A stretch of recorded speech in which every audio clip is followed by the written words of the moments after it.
The 2019-2020 school year is well underway, and I hope you got your planner done and you have envelopes and pens and Tylenol and Band-Aids and your red stapler. Definitely the Tylenol. And air freshener, because, well, you know. We do know. Spence, roll the intro.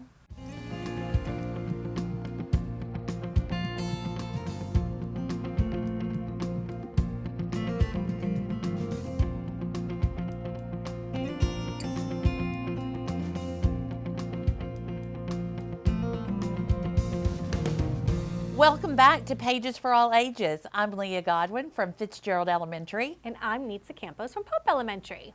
And I guess I'm going to start this episode. So my first book, Stepsister by Jennifer Donnelly. This is a young adult to adult book. Three map-making sisters called the Fates begin this story. The maps they create chart the course of human life. On this day, a different fate named Chance has stolen Isabel's map. Now you would know Isabel as Cinderella's ugly stepsister. Now Chance wants her to create her own path. Fate and Chance wager that Chance can get Isabel to create her own path. Now enters the fairy queen Tanaquil, who appears to Isabel one evening and tells her to find the missing pieces of her heart, and she will grant Isabel's greatest wish.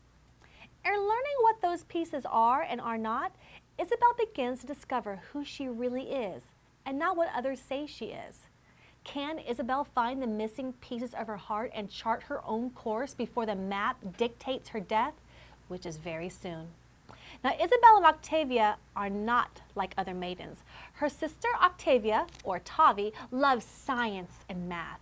And Isabel doesn't like to stitch and be a proper lady. No, she enjoys jumping horses and climbing trees. She is unlike any other maiden in the land. She is strong and determined. My heart just ached for Isabel when I read how she was cast aside solely for not being pretty. You see how she evolved into being this evil stepsister, but she really isn't. She has lost so much, and you see what is really in her heart. This book had me saying, wow, when I was done. I've read many fractured fairy tales, but this is by far the best one I have ever read. It is beautifully written, and I just love on the back, it says, don't just fracture the fairy tale, shatter it. You guys gotta read it. I've got to read that. I have a copy. It is just beautiful, and that cover is just stunning. Love it. My first book is The Lies They Tell by Gillian French. In the seaside town of Tenny's Harbor, Maine, everyone knows about the tragedy that befell the Garrison family during Christmas break. The fire that raged through their home killed 4 out of 5 family members. Everyone talks about that fateful night, and they place the blame on Pearl's father, the caretaker on duty the night of the fire. While all fingers point at Mr. Haskins, there is still speculation on who is really to blame. After the summer people come back to the resort town, the boys of summer start sitting in Pearl Haskins' section at the country club. They flirt and joke and try to get her to go with them to parties. Pearl is more interested in her co-worker and friend Reese, but eventually Pearl does agree to hang out with them in the hopes that she can learn more about what happened to the Garrisons.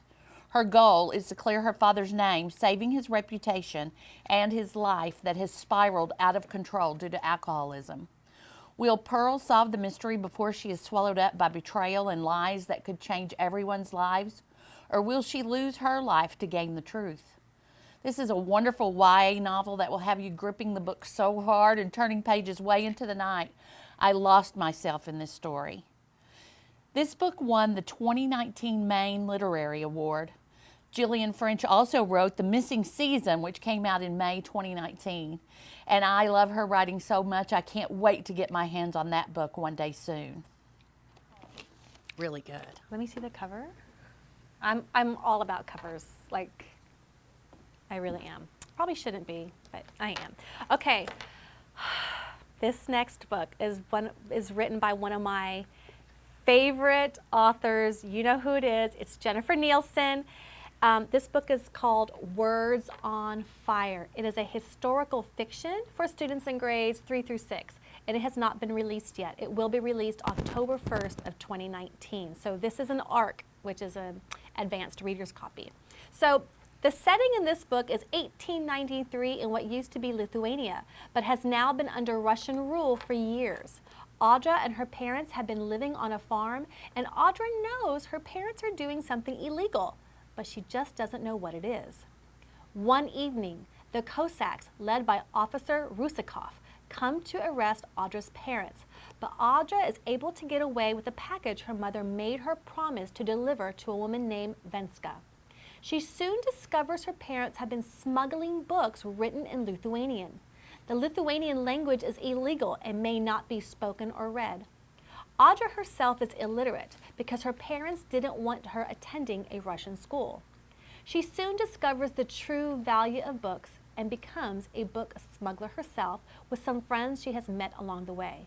She must travel to Prussia, get past 3 layers of guards, get books that have been printed in Lithuanian, and then cross back over to get the books into the hands of those who will not give up their language, who will not forget their history, and those who want to just read fairy tales. In the acknowledgments, you will learn a little bit more about the Lithuanian book smugglers and their fight. One way to control people is to keep them ignorant, keep them from reading, keep them from forming their own ideas, keep them from knowing their history. I truly wish that every classroom would read this book out loud to students. It is that powerful, how powerful books are, the power of words, the power to create your own ideas. I didn't know about the book smugglers. I had no idea. So you do get to learn about that, like I said, in the acknowledgments also. I just want to say at the bottom of my signature, because this book really spoke to me, at the bottom of my signature on my email, I have a quote from Mark Twain that says, "Those who don't read good books have no advantage over those who can't." And so here we have Russians who are trying to keep people from reading, especially in their own language. This book is just powerful. I just love it. And Jennifer Nielsen knocked it out of the park again. She does not know how to write a bad book. She is amazing. And reading is powerful like music is powerful. There's something that's such a solace about it. There is, when you need it. So. Yes. And I gotta say, you were with me when I got this book. Yes. We were at a conference and there was some ARCs they were handing out, and John Shue ran out and he says, "Oh, I have a Jennifer Nielsen ARC," and I literally gasped. I was like, "Whew," because I just love her so much. She's so awesome. But go ahead, your next one. Okay. The Hotel Between by Shawn Easley. This middle grade novel is a mind-boggling, imagination-stretching, fantastical journey in the Hotel Between, which has doors that open up to places all over the world. 12-year-old twins Cameron and Cassia Kuhn live with their Oma in Dallas. They have never known their parents. Oma told them that their mother died and their father brought them to her when their mother passed. Cass is convinced that their father abandoned them, but Cam is convinced that he is really missing. The twins wear matching coin necklaces that they never removed since their father gave them to Oma, with the instructions to wear the necklaces for protection. Cam begins to have odd dreams about his father and his mother and is drawn to some rather spectacular gold doors in an otherwise abandoned shopping center. What Cam learns transports him all over the world in search of his father and the truth about his mother's death. This story revolves around coins, a tree, and binding doors that lead to all kinds of places, but the story is much deeper than that. Who is truly involved in doing good? And where is the vestmentry that is needed to hold the bond for the hotel together? Who is the competition and what do they want? And should you watch out for Mr. Stripe? Or should you be aware of Mr. Agapio, the concierge? Or the maid commander? And yes, this book leaves you wanting more, so it's a good thing that this first book of the Hotel Between series has another installment coming out in September titled The Key of Lost Things. I have pre-ordered it and I can't wait until September 3rd. Shawn Easley, the author, he lives in the Metroplex. I have lots of questions for you, Shawn. Wonderful book. Can't wait to get the next one. Let's go find him and have him autograph our books. I know, right? Sorry, we won't do that. Or will we? And I love to pre-order books because it's like Christmas. Every once in a while, one just shows up at your door. It's great. And when you order from Amazon, don't you have them gift wrap the books? I have them gift wrap it. Yeah. Yes. Because you're like, it doesn't cost anything, so you're opening a gift. It's like opening a gift every time. I love Amazon. Girl, I want you to answer all those questions that you were saying at the end there. I know, right? Well, I can't give anything away, and it's, you've got to read it. It sounds fantastic. All right, my next book is a graphic novel, appropriate for grades 3 through 6. This also has not been released yet. It'll be released on October 1st, 2019. It is called Sunny Rolls the Dice. This is the third Sunny graphic novel. Now, Sunny wants to have style. She wants to have groovy hair and a groovy room, but she's not rating so high in the groovy meter. Deb, her BFF, is moving in a different direction. She has an interest in boys, going trick-or-treating is babyish, and she listens to cool music. Sunny has some neighborhood boys she enjoys playing Dungeons and Dragons with, but Sunny is conflicted. She enjoys being a fighter in Dungeons and Dragons, but Deb is telling her that they're just too old to be playing those games, and this leads to Sunny dropping out from all the fun. Sunny is just learning that adolescence is difficult, but she will come out okay. This book had a lot of nostalgia for me from the Teen Bop magazines, dissecting worms in science class, hot rollers, roller skating rinks, portable cassette players, ooh, Love's Baby Soft, Saturday Night Fever soundtrack, phones with cords, phone booth, ooh, the Gloria Vanderbilt jeans that everybody had to have, lava lamps, wood paneling, and posters of boys. Now, I had Ralph Macchio on my wall in my bedroom. I love this book. I just thought it was cute. Rick Springfield. Oh, yeah. Rick Springfield. Yeah. Oh, yes. I had some little reminiscing there. Sorry. I love that. I have got to read that book now. It's so good. Yes. My next book is a picture book, Viva, Frida by Yuyi Morales. This is a 2015 Caldecott Honor Book and a 2015 Pura Belpré Award winner. Sorry, my tongue got a little tangled on that one. This beautiful picture book with imaginative illustrations and spare text is a great introduction to the life of Frida Kahlo. And I'll just show you a couple of pictures here. Just beautifully done. I love this. This book is written in English and in Spanish. The Spanish words are written in the shadow flourish behind the English words. You can see right here, I see is veil. So just beautifully done. The author's note in the back tells why she wrote the book, and even the end pages are beautiful. Why she wrote about Frida Kahlo. This was written in English. The author's note is written in English and in Spanish. A page I wanted to show you is Frida Kahlo with her husband, who is also a renowned artist, Diego Rivera. This is a great book to pair with Me, Frida, and the Peacock Ring by Angela Cervantes, which we reviewed last time. And this would be a great introduction to that book. I love that the illustrations are like stop motion looking dolls, you know. This is a beautiful page. Beautiful, beautiful book. I was happy to get this book. Thank you very much. Need somebody for me. But beautifully done.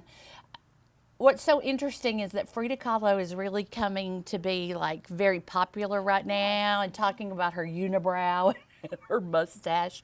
But she had some beautiful, beautiful artwork and 2 books that are really great. Me, Frida, and the Peacock Ring, and Viva, Frida by Yuyi Morales. I'm going to go off topic here for just a second, but I love Ulta. I love Barnes & Noble, but I also love Ulta. And I was at Ulta, and they have a Frida Kahlo makeup line right now. Oh, they do? Yes. I was like, oh, yeah. I didn't buy it, but... So they're like stick-on eyebrows? No. Oh. It's an eyeshadow. I had to ask. It's an eyeshadow palette with, I think, some lipsticks. But if you go to Ulta, if you love Frida Kahlo, it was a really beautifully done. Like, some people collect makeup because of how beautiful the covers of it are. And it was really pretty. So, just a little I just had there. to ask about the eyebrow thing. No, I guess that was a little ugly.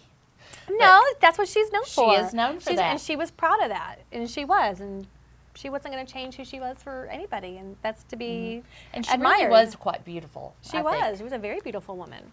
Okay, so my next book is Front Desk by Kelly Yang. It is appropriate for students in grades 4 through 7. So Mia Tang and her parents have immigrated from China with no more than a couple of $100 in their pockets. They are struggling to make ends meet, and then they have the opportunity to manage a motel. However, the owner of the hotel is just wicked, hateful, and cruel. He is taking advantage of them, which you might find shocking when you find out that Mr. Yao himself is Chinese. Through all of it, the Tangs handle everything with grace, courage, kindness, and love. Mia even starts to help out by manning the front desk. Mia encounters racism, poverty, bullying, and assault, sometimes not directly, but she triumphs over it all. This is based on Kelly Yang's own experiences where she did man the front desk of a motel. A front desk that she says she loved, but also feared. She describes how she slept on a mattress, which was pulled from a dumpster her very first year in the United States, and how the weeklies, or people who would stay at the motel every week, just paid weekly, became family to her and her family, and how they actually did hide Chinese immigrants in the motel from the owner. It is a wonderful story of hope, family, determination, and the pursuit of the American dream. I just want to show you the back really quickly. I probably should have marked it. Yeah, I should have marked it. Sorry. But she has a lot of information about, there it is. And it shows her here when she first moved to the United States, and she talks in depth about her life in a motel and how she wanted to be a writer. It was just a wonderful book. This would be another fantastic read aloud. A read aloud has some really great discussions in the classroom, or if you're a parent, and has some really great discussions with your kid. So, because I think, parents should still be doing read alouds, even if your kid's in middle school, late elementary. That's just a really good way to bond with your kids. So read aloud, you're never too old for a read aloud. Never. I still love to be read aloud to. Yeah. Yes. Love for my dad to read aloud to me. This is another book by Yuyi Morales, Dreamers. This is a lovely autobiographical picture book about Yuyi's journey to the United States from Mexico. She talks about her dreams, hope, and strength as she travels with her infant son to reunite with her husband in the States. And I want to show you just one picture very quickly of her crossing the bridge with her son. Beautifully done. The beautiful illustrations show what inspired her artwork, her writing, and her journey. She gives a nod to libraries as she talks about how they opened up the world to her by allowing her to check out books and read stories. And it played a big role in helping her learn to speak English. She came over not speaking English at all. And when you look at the illustrations, you even see popular titles like Shortcut by Donald Cruz, A Mother for Coco by Casca. Just some really neat books, and in every one of them you'll find something that is a picture that you will recognize. She also used some of her son's original artwork in the front of this book on the title page. And the reason I'm so enamored with her books, Yuyi Morales, is we got to hear her speak at the Scholastic Reading Summit this summer, and beautiful speaker, beautiful story. She talks about how she was not formally trained to be an artist, and she just worked on things and figured out herself how to do these different techniques, and how she loved to incorporate things she did know about, like needlework. And you can see on the back how there's different needlework things, and even her name on the front is done with needlework. So really beautiful, beautiful story of her life and being an immigrant. I just thought she was wonderful. She was wonderful to hear, and learning how she does her art, and she would copy other artists, and then how she would take pictures to get colors and then use the color from the picture to paint her artwork. She was fascinating.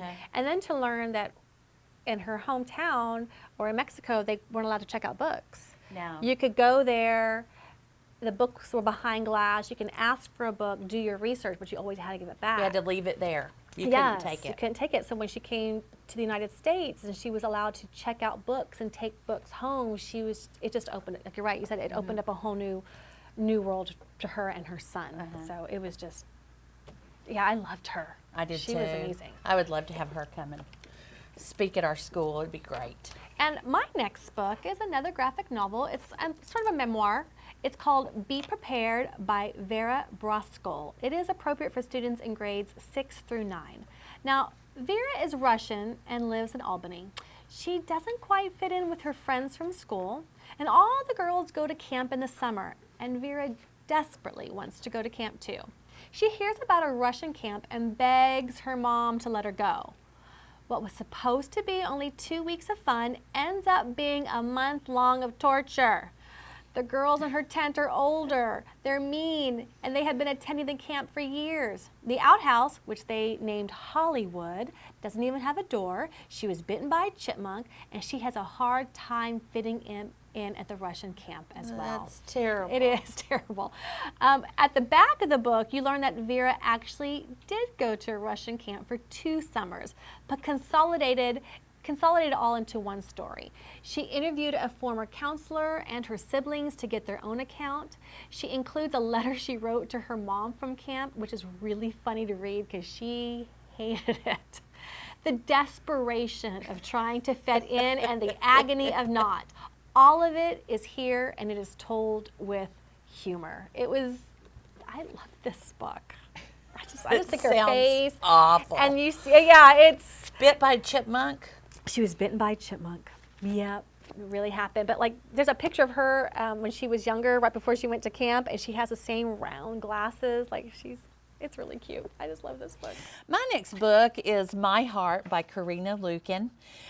Gray, black, and yellow illustrate this heartwarming picture book about love and self-acceptance. And if you'll look on the front, this little girl is planting a heart, and on the inside front cover, this little boy is harvesting a heart. Very sweet.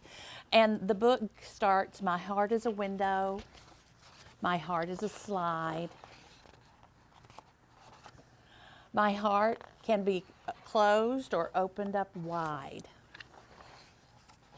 Just really sweet, told in rhyme. This book illustrates how just like you, your heart can change from day to day and grow or be still. It is a lovely book with simple, sweet illustrations that are just done in gray and black and yellow. It'd be a good book to talk about empathy and emotions, and but beautiful pictures, beautiful page here, and just talking about how your love can grow and grow and grow. And see, he's offering a girl some flowers. Or there are days that there's a fence between you and the world and your heart just wants to be still. Very sweet book. I read this book out loud today to my niece over the phone. And she said, I have goosebumps and I want that book to read to the kids on the very first day of school. So, wonderful book. Pick it up. I'm also giving it for a baby gift. So, thought it'd be a wonderful book. I've seen that at Barnes & Noble, one of my favorite places in the world, and I keep reaching for it, and then I don't know, something distracts me. And well, I think sometimes some of the more colorful maybe covers catch your eye and you think, oh, I'll buy that one first. But this one, the surprise is in it with the words and then the beautiful pictures as you flip on through. Yeah. Sometimes the simplest illustrations are the most beautiful. And I love what it says on the back. Tiny can grow and broken can mend, and a heart that is closed can still open again. Ooh, nice. Well, talking about a beautiful picture book, I have a book called The Undefeated. It is written by Kwame Alexandra, and the illustrations are by the Kadir Nielsen. It is appropriate for all ages. It is visually stunning, and this book illustrates the victories, triumphs, pride, and challenges of African Americans. The poem pays tribute to athletes, artists, activists, and the everyday people. Kwame Alexander wrote this poem to remind his daughter, her friends, family, and for you to never give up. I want to show you just a few of the pictures in this book because, my goodness, well, it is Kadir Nielsen. If you are not familiar with his work, whew, he is amazing. I just love that illustration right there. Let me see.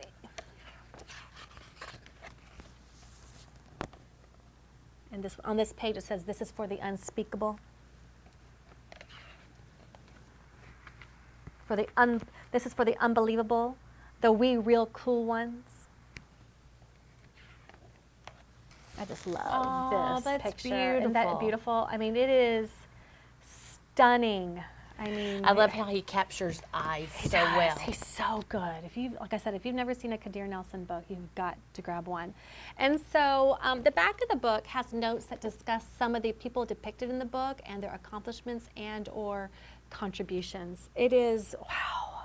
This is a book that you will read again and again and again. The poem is beautiful. The illustrations are just... And this on the back, gorgeous. Gorgeous. It is just, whew.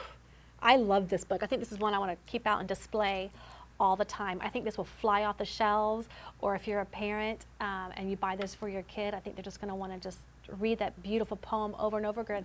And even if it is just to stare at the pictures, because it is a book that you just want to look at. It is visually stunning is the only word I can think of right now too. Whew, gorgeous.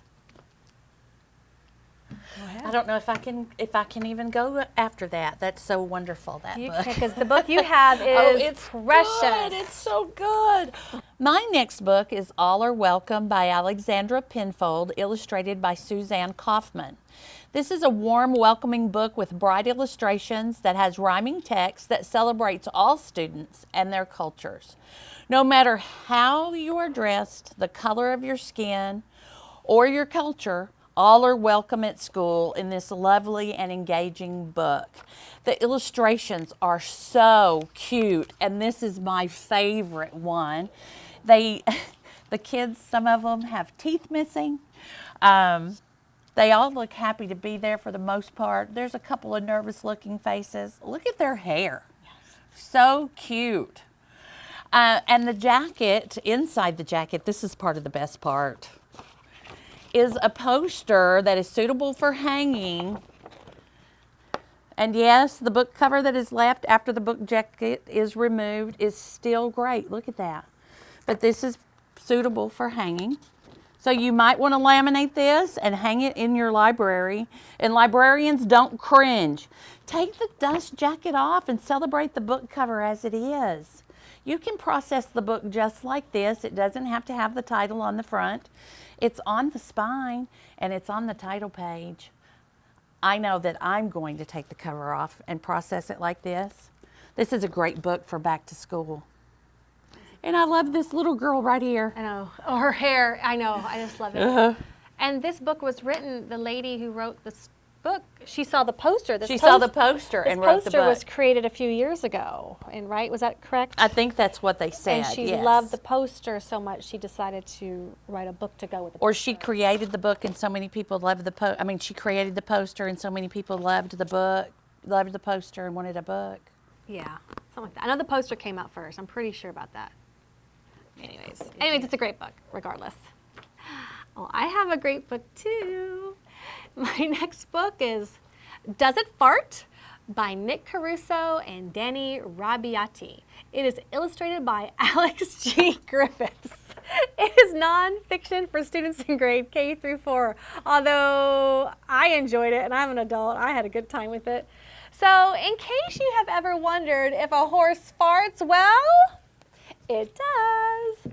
Actually, it's one of the most frequent farters because of all the bacteria they have.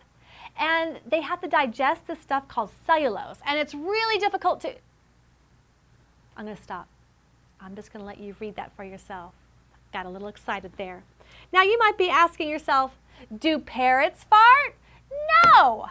They don't have the gas-making bacteria and the food passes too quickly through their bodies to, I'm going to let you read that for yourself. But go ahead and find out if spiders or whales or if beaded lacewings fart. You'll be surprised about that one. This book is hilarious. It is a fun book with great and fascinating information. What kids don't want to read about farts? This book will fly off your shelf.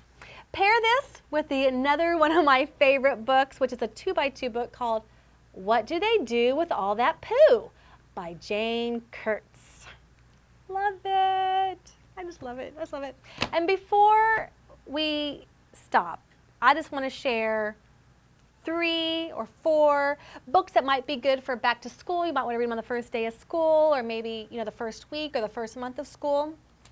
So my first one is We Don't Eat Our Classmates. It is written by Ryan Higgins. I did this book, I reviewed it probably our very first show when we used to sit at your kitchen table, because we didn't always film here in the studio. This is a great book for the first day of school or first week of school. I reviewed this book last time. It is The Pigeon Has to Go to School, illustrated by the Willems.